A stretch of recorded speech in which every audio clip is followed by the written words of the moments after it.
Hello everyone, आज हम लोग डिस्कशन करेंगे इस्लाम धर्म की शुरुआत कैसे हुई, मुस्लिम लॉ हमारा कैसे बना था, उसकी उत्पत्ति, उसके विकास, उसके नेचर्स, डेवलपमेंट, स्कोप एंड उसकी हिस्ट्री के बारे में हम लोग आज चर्चा करेंगे।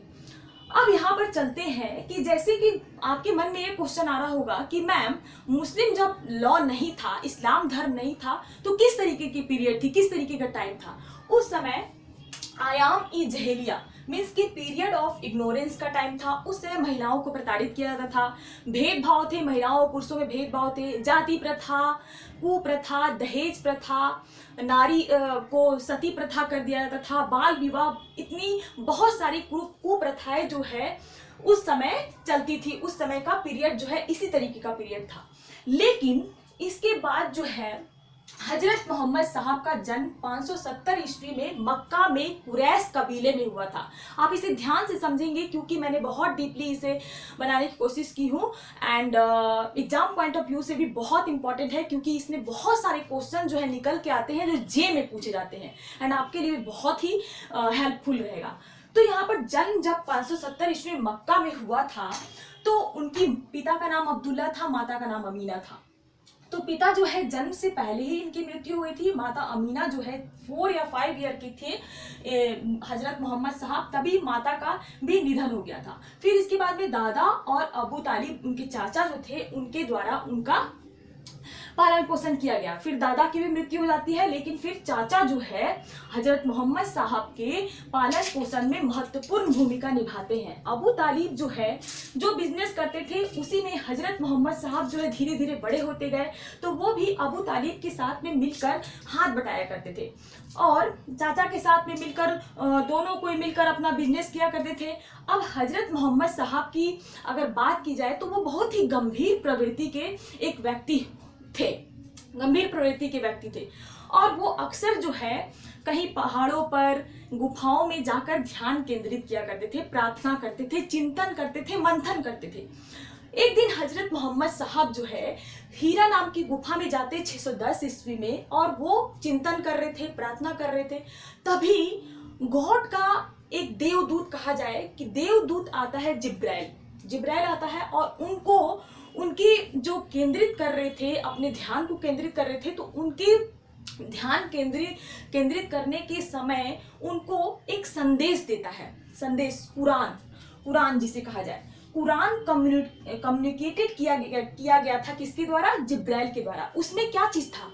उसमें था गॉड का संदेश कि आप जो है इस तरीके से हमारे संदेश को जो लोगों हैं उसमें दीजिए। क्या है? लोगों में दीजिए, उपदेश दीजिए और इस तरीके की बातें को कहिए ताकि हमारे जो मुस्लिम समाज है एक समाज बन सके और उस नियम कानून का पालन कर सके। अब कुरान को जिब्राइल के द्वारा कम्युनिकेट किया गया, संप्रेषित किया गया। क्या किया गया? संप्रेषित किया गया। और यहाँ पर दिया गया है कि देवदूत जिब्राइल ने पैगंबर मोहम्मद साहब को कुरान जो है अरबी भाषा में संप्रेषित की एंड कुरान इस्लाम धर्म का पवित्र ग्रंथ है। क्या है? इस्लाम धर्म का पवित्र ग्रंथ है एंड इसमें 114 अध्याय, 6360 पद्य हैं। क्या है? 6360। अगर कोई भी अगर इसमें कुछ मिसअंडरस्टैंडिंग हुई हो तो आई एम सॉरी, वैसे मैंने बहुत सर्च करने के बाद में इसको निकाला है, आई थिंक गलत नहीं होना चाहिए। अब यहाँ पर अब आपके मन में ये क्वेश्चन आ रहा होगा, अक्सर बहुत सारे लोगों के मन में, हम लोग स्टूडेंट हैं तो ऑफकोर्स नहीं जानते हैं कि क्या चीज़ रहती है कुरान में। कुरान में जो है, कुरान में क्या चीज़ बातें दी गई है? डाइवोर्स कैसे होगा, तलाक कैसे होगा, डाइवोर्स, मैरिज, कैसे मेहर दिया जाएगा, किस तरीके से वसीयत की जाएगी, किस तरीके से दान किया जाएगा, इत्यादि इत्यादि जो बातें हैं उसमें कुरान में दी गई है। मुस्लिम को कौन चीज़ हराम है, कौन चीज़ नहीं हराम है, ये सब बातें जो है कुरान में दी गई है। और एक और बात बता देती हूँ कि कुरान जो है ब्रिटेन के बर्मिंघम जो यूनिवर्सिटी है उसके लाइब्रेरी में रखा गया है। लाइब्रेरी में अभी भी कुरान को संभाल के रखा गया है ताकि वो खराब ना हो। एक कहा जाए कि उसको एक एक तरीके से कहा जाए कि उसको एक इसका टेस्ट जो है यूनिवर्सिटी ऑफ ऑक्सफोर्ड की लैब में किया गया था और पता चला है कि पैगंबर मोहम्मद है उनकी जीवन काल जो है 570 से 632 ईस्वी के बीच रही है। और कुरान जो है कहा जाता है कि अरबी भाषा में लिखा गया है। किस भाषा में लिखा गया है? कुरान जो है अरबी भाषा में लिखा गया है।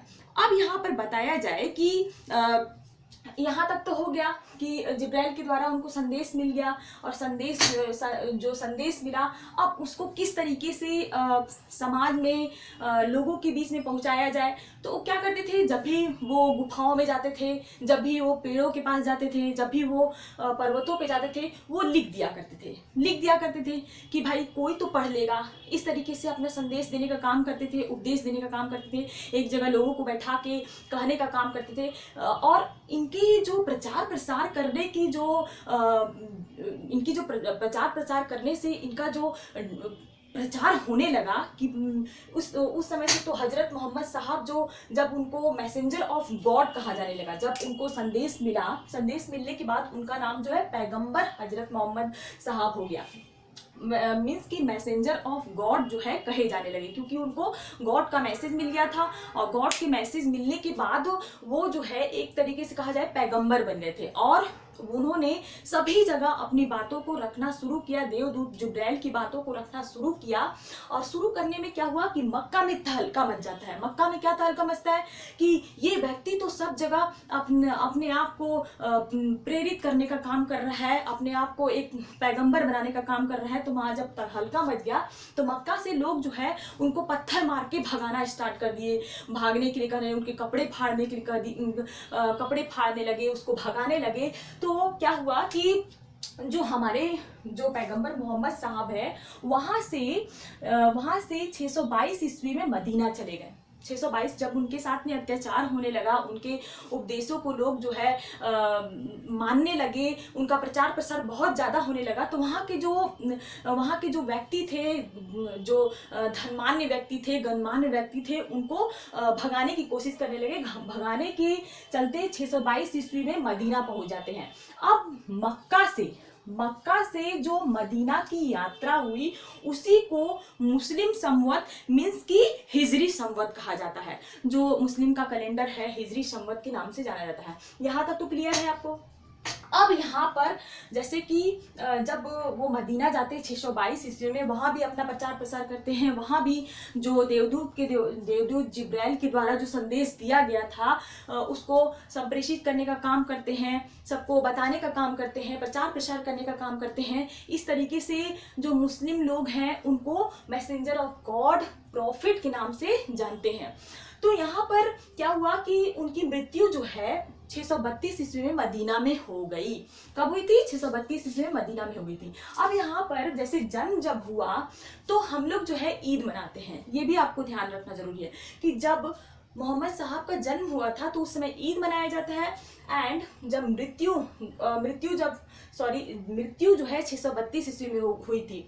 और बहुत सारे मुस्लिम लोग जो है हज करने जाते हैं मक्का मदीना में। उनकी जो मृत्यु है, उनका जो मकबरा बना है या फिर जो मजार बना है उसके लिए लोग हज करने जाते हैं। तो यहाँ तक तो आपको क्लियर हो गया। अब यहाँ पर जब जो हमारे पैगंबर मोहम्मद साहब है, उनकी जब मृत्यु हो गई तो मुसलमान जो है 2 गुटों में विभक्त हो गया। कितने गुटों में विभक्त हो गया? 2 गुटों में। एक का नाम था सिया, एक का नाम था सुन्नी। सिया, अब सिया कौन है भाई? सिया जो है अली की शिक्षाओं में विश्वास करते थे। एंड सुन्नी जो है, सुन्नी उन्हें कहते हैं जो सुन्ना भी विश्वास करते हैं। और सुन्ना पैगंबर मोहम्मद साहब के कथनों और कार्यों का विवरण है। क्या है? कथनों और कार्यों का विवरण है। अब यहाँ पर सिया जैसे कि खलीफा पद बनाया गया कि अब भाई कोई ना कोई तो खलीफा होना चाहिए। अब हम लोग की भाषा में कहा जाए तो राजा। तो खलीफा जो है बनाए गए। तो यहाँ पर सिया के अंतर्गत किसको खलीफा बनाया गया? तो जो पैगंबर मोहम्मद साहब की पुत्री जो थी फातिमा, उनके पति उनके पति अली मीन्स कि मोहम्मद साहब के दामाद को यहाँ पर खलीफा बनाया गया।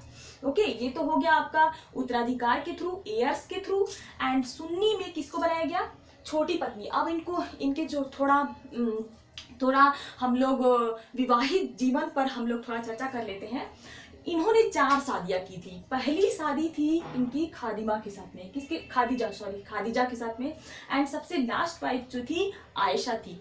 खादिजा जो थी पैगंबर मोहम्मद साहब को बहुत सपोर्ट करने का काम करती थी। क्या करती थी? सपोर्ट करने का काम करती थी। जो भी मोहम्मद साहब को जो जिब्राइल के माध्यम से जो संदेश मिला था उनको सुनने का काम करती थी। साथ साथ में उनको बहुत ज़्यादा सपोर्ट करती थी, मेंटल सपोर्ट करती थी, जिसकी वजह से खादिजा जो है उनकी पहली पत्नी थी और उन्होंने सपोर्ट करने का काम किया प्रोफेट को।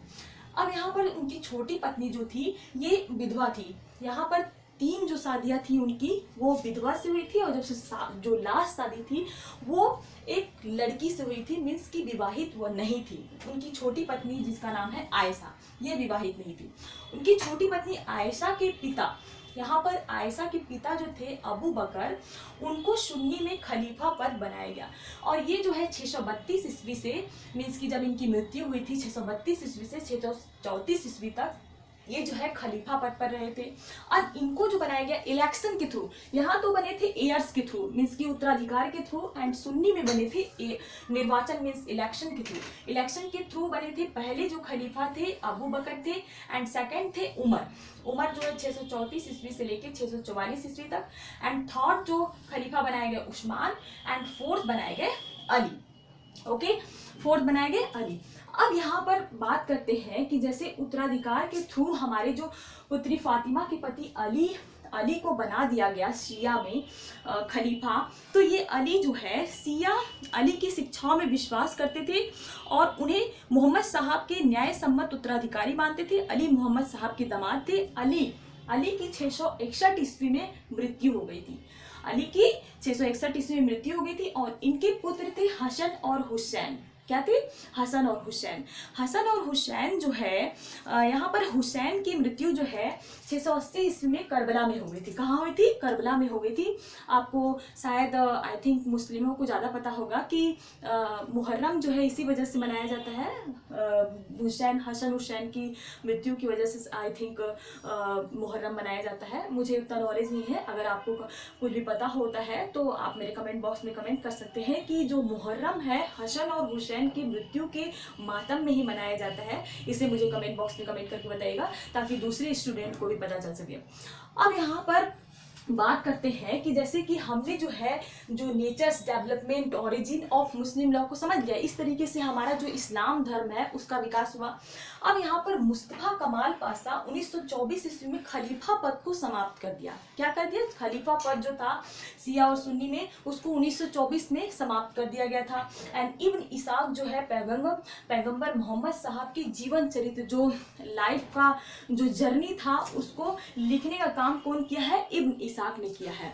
अब यहाँ पर बात करते हैं कि भारत में सर्वप्रथम जो इस्लाम का आगमन जो है अरबों के जरिए हुआ था। कहाँ से हुआ था? अरबों के जरिए। 712 ईस्वी में अरबों ने सिंध को जीत लिया और सबसे पहले भारत के इसी भाग से इस्लाम एक महत्वपूर्ण धर्म बना था।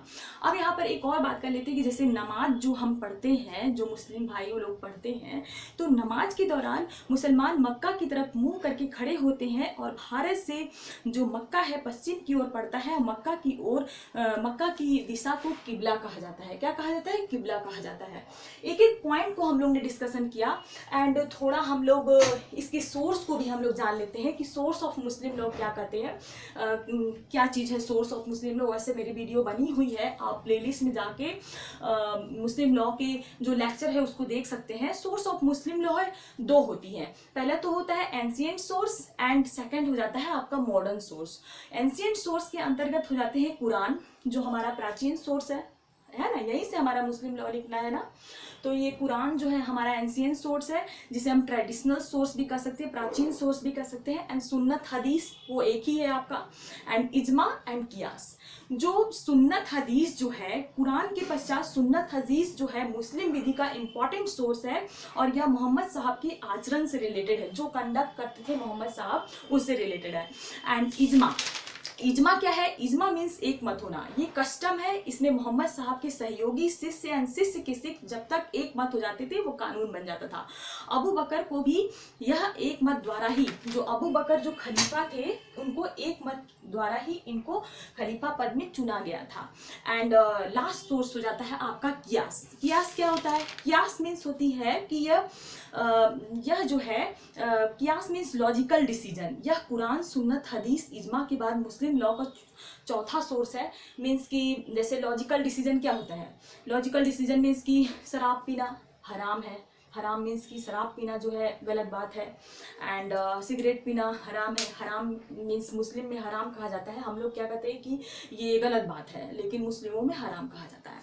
एंड आपका हो जाता है मॉडर्न सोर्स के अंतर्गत आता है आपका judicial decision and legislation. Judicial decision and legislation में आप समझ सकते हो, जुडिशियल डिसीजन जो है आपका मुस्लिम लॉ के अंतर्गत बहुत सारे ऐसे 3 तलाक जो है को बाइंड कर दिया गया है, हटा दिया गया है, अनकॉन्स्टिट्यूशनल डिक्लेयर कर दिया गया है। और आपका मेंटेनेंस जो है सीआरपीसी 125 के तहत, सीआरपीसी के अंतर्गत मेंटेनेंस जो है मुस्लिम महिलाओं को भी दिया जाता है। ये आपका मॉडर्न सोर्स है। बहुत सारे जो एंशिएंट सोर्स हैं उसके अंतर्गत बहुत सारे बदलाव किए गए हैं। पहले क्या है, मुस्लिम महिलाओं को जो है मेंटेनेंस नहीं दिया जाता था, लेकिन अब दिया जाता है। यहाँ पर कुरान में लिखा गया है कि 3 तलाक वैलिड है, लेकिन अब जो है हमारी सरकार जो है मोदी साहब के द्वारा, आप इसे अदरवाइज मत लीजिएगा, मैंने जो भी बता रही हूँ आई थिंक आपको सही है। एंड 3 तलाक को अब अनकॉन्स्टिट्यूशनल डिक्लेयर कर दिया गया है। एंड लेजिस्लेशन आपका हो जाता है, लेजिस्लेशन के अंतर्गत बहुत सारे ऐसे मुस्लिम लॉ के अंतर्गत आपका protection of rights on divorce 1986 बनाया गया है। एंड मुस्लिम लॉ के अंतर्गत भी शरीयत एक्ट है, बहुत सारे ऐसे जो एक्ट हैं उसको रूल्स को ख़त्म कर दिया गया है। जैसे for example the caste disabilities removal act 1850 को भी ख़त्म कर दिया गया है। एंड जो 1939 में मुस्लिम महिलाओं के लिए जो डाइवोर्स के लिए बना था, वो सब जुडिशियल डिसीजन के अंतर्गत आते हैं एंड लेजिस्लेशन के अंतर्गत आते हैं।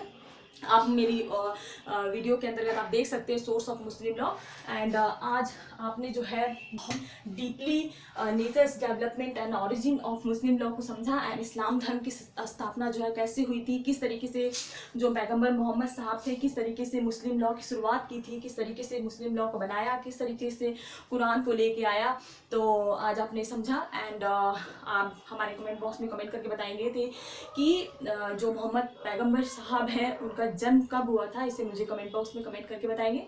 And don't forget to subscribe my channel. Till then bye bye, thank you.